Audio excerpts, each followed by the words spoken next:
जय जगन्नाथ सांग मैंने आज जेहेतु बौल अमावास्या थिला से मो जेजेमार मोर मिसिक आम पिठा करूँ।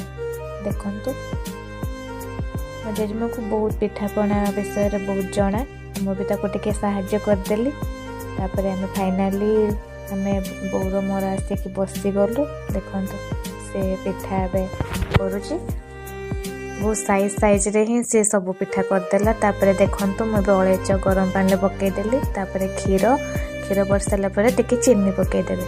चीनी पकई ताको मु गोलैली गोले तापर जो पिठा थिला ताको आम ऐड करदेलु। केते सुंदर खाइबा को भी बहुत भल लगे पिठा।